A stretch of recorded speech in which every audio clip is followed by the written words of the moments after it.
Welcome to Pam Jammer's Magical Tales. Be sure to subscribe, like, and share to stay updated.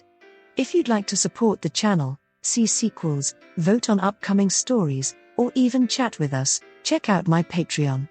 Every bit of support helps bring more magical stories to life. Now, sit back, relax, and enjoy the story. Baby Bird Part 1. Chapter 1, From One Nest to Another. The late spring morning of mid-May brought a sudden, humid heat to the historic avenues of Ann Arbor, Michigan. Along the brick sidewalks, thick hosta gardens burst from the dark soil, their broad green leaves catching the shadows cast by towering, ancient oak trees. The neighborhood was exceptionally quiet, a landscape of manicured lawns and large porches. A wood-paneled station wagon pulled up tightly against the curb, its engine idling with a heavy rumble. Robin, 25, sat in the passenger seat, his slender frame small against the fabric of his oversized casual canvas jacket. His narrow shoulders were tense as he looked out the window at the large estate. Beside him, his mother kept her foot firmly pressed against the brake pedal, her corporate posture rigid and demanding. She was the perfect image of a highly successful corporate executive from the Detroit automotive supply chain world, her style heavily defined by the sharp fashions of 1981. She wore a tailored, dark navy power suit featuring prominent, structured shoulder pads that maximized her professional presence. Beneath the jacket, a cream silk blouse was fastened neatly at her throat into a decorative folded knot. Her hair was styled into an immaculate, voluminous shape that remained completely frozen in place by a thick coating of lacquer spray, framing her intensely focused features. Without taking her eyes off the grand front porch, she raised her left arm to check her timepiece. The gold casing of her expensive wristwatch caught the bright spring sunlight, contrasting with the deep burgundy color on her long, square-cut fingernails.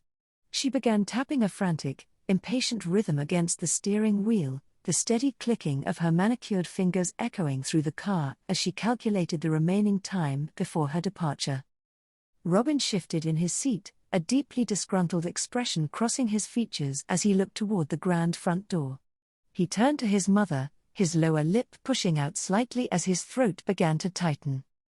I still wish I did not have to stay here, because my stutter always gets so much worse whenever I am around Aunt Deb. He crossed his arms over his chest, his voice dropping into an annoyed pout as he struggled to force the final words past his tightening throat. A whole year is a long time, and she always treats me like such a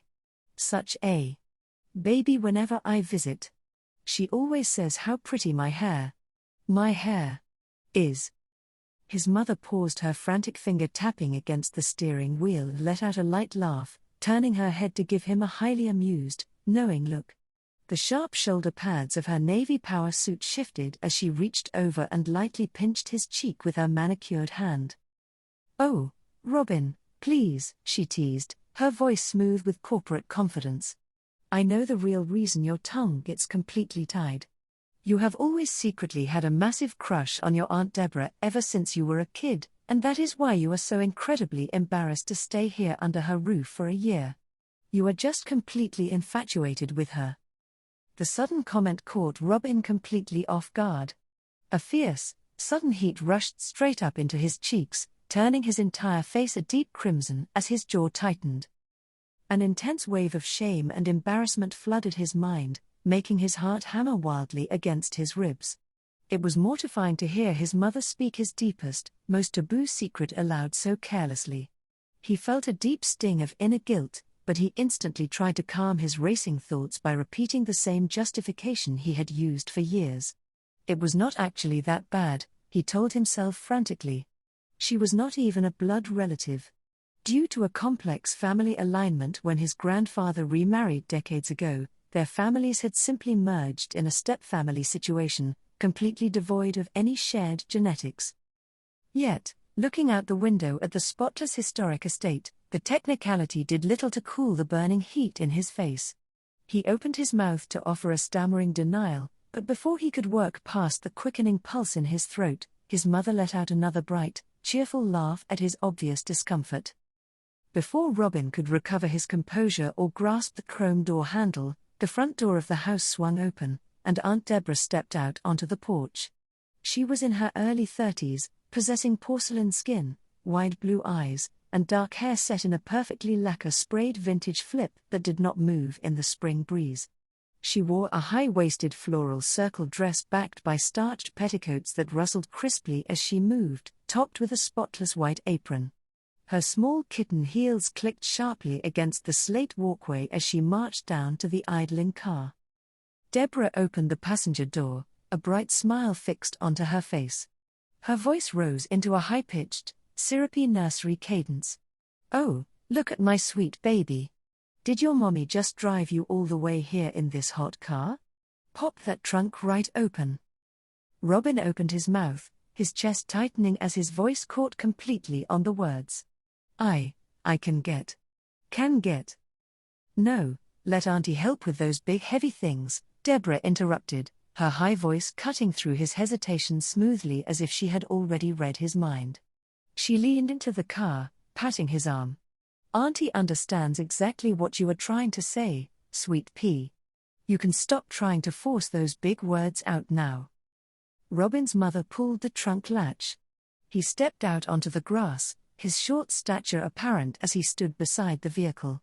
Deborah arrived at the rear of the vehicle, her full skirts crinkling loudly. She reached into the cargo space, her small hands clamping onto the handle of one heavy suitcase while Robin hoisted the other. Together, they lifted the bags onto the grass. Robin's mother looked out with a strained, hurried expression. "I really have to go, Deborah. The highway traffic toward Detroit Metropolitan Airport is going to be packed, and if I miss the boarding call, the whole supply chain schedule falls apart for the year." Deborah leaned down toward the open window, her floral skirt brushing the dusty side door of the station wagon. She placed her hands flat against her apron. "Oh, do not look so worried. Go fly away across the big blue ocean and do your important work. I am so incredibly happy to have little Robin staying with me in my big house. It has been so very lonely here since my poor husband passed away, and having this sweet boy around is just what Auntie needs." "Thank you again, Deborah," his mother called out, shifting the car out of park. "Robin, try to be helpful. I will call next week." The station wagon accelerated away from the curb, leaving Robin on the slate path next to his bags. The humid air carried the heavy scent of blooming lilacs. "Come along, sweet pea," Deborah sang, grabbing the larger suitcase handle while Robin carried the smaller one. Her kitten heels clicked a steady rhythm toward the entrance.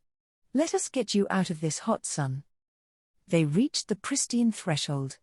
As Robin stepped into the grand foyer, Deborah stopped abruptly, her starched petticoat thwacking against his leg. She pointed a manicured finger down at his sneakers. "Oh, freeze right there, little one," she said, her voice dripping with sugary authority.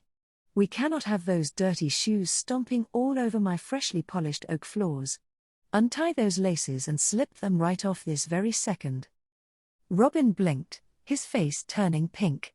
He bent down awkwardly, his slender fingers unlacing his casual sneakers. He slid his feet out, leaving him standing in his white cotton socks on the pristine hardwood. Deborah immediately took his shoes, placing them perfectly straight inside a small wooden closet by the door. She pointed toward the grand staircase. "Let us march those little feet upstairs," she crooned, guiding him up the polished steps. The upstairs hallway was lined with dark wood wainscoting, leading to a large corner bedroom. The room was sterile and immaculate. Daylight flooded through antique windows, illuminating a neatly made twin bed topped with a pink quilt. Robin carried his suitcase to the bed, but as he sat it down, a distinct, loud crinkle echoed through the quiet room. He reached down, his fingers pressing the quilt. Beneath the top cotton sheet was a thick, heavy layer of plastic covering the entire mattress. Robin turned around to face his aunt, his adult modesty flaring up immediately. His jaw locked tightly as he tried to force the text out, his face flushing deep crimson as he pointed down at the bed. Why, Robin stammered, his breath catching as he struggled against the vocal block. Why? Is? Deborah stepped forward, her petticoats rustling with a sharp, dry crinkle as she closed the distance between them. Before he could work past the block to finish his sentence, she reached up with her hand, her thumb and forefinger clamping onto Robin's cheek with immense force. It was a tight, patronizing squeeze, twisting his flesh back and forth exactly like someone playing with a chubby toddler. "Auntie understands completely, sweet pea," she crooned, her high-pitched nursery cadence dropping into a tone of icy, unyielding condescension as her fingers dug deep into his burning skin. "Auntie knows exactly what you are asking, so you can just stop trying to finish that little sentence. A clean, protected mattress is completely non-negotiable in my house. We cannot have any nasty, messy accidents ruining my beautiful antique furniture. Your little opinions on the matter are just silly childish assumptions, sweet pea, and you are certainly not nearly as smart as Auntie when it comes to deciding what is best for this house."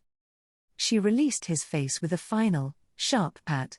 Robin stood entirely still in his socks, his hand rising slowly to touch his bright red, smarting cheek. He offered no further response, his narrow shoulders sinking slightly as Deborah smoothed the pink quilt with her palm, causing the plastic beneath to give off another loud, dull crinkle in the silent bedroom. Chapter 2: Anything to Hide Desire. The grandfather clock in the downstairs hallway struck 6 times, its deep chime echoing through the spotless rooms of the historic estate. Robin sat at the mahogany dining table, his stocking feet tucked tightly under the rung of his heavy wooden chair. The clinical odor of bleach had given way to the rich, savory aroma of a slow-cooked pot roast, though a faint undertone of cleaning chemicals still lingered in the corners of the room. Aunt Deborah moved gracefully between the kitchen and the dining area, her starched crinolines whispering crisply with every step. She held a heavy ceramic serving platter with immaculate precision. As she leaned over the table to set down the food, the high-waisted floral circle dress clung tightly to her hourglass frame. Robin tried to fix his gaze firmly on the polished silver fork beside his plate, but his eyes drifted entirely against his will. The plunging, structured bodice of her dress emphasized her full breasts, and as she stood straight, her hand smoothing her pristine white apron over voluptuous hips, a sudden wave of heat rushed up Robin's throat. He pulled at the stiff collar of his shirt, his heart hammering against his ribs as he swallowed hard, caught between intense physical attraction and sheer panic. "There we go, sweet pea," Deborah crooned, her high-pitched nursery cadence echoing off the high plaster ceilings. She picked up a heavy silver ladle and began spooning thick brown gravy directly onto his meat. "Auntie made sure to cook a big, special supper just for her favorite little baby. You must be completely starved after that long, bumpy car ride with your mommy." Robin felt his face turn a deep crimson at the childish wording. He cleared his throat, his chest tightening as he prepared to speak. He wanted to thank her politely like an adult, but the physical proximity of her soft, perfume-scented frame made his speech block clamp down with immense force. "The food. Smells. Smells. Smells," Robin struggled to say, his breath catching painfully. Deborah let out a syrupy, delighted giggle, reaching across the white tablecloth to lightly tap the tip of his nose with her manicured finger.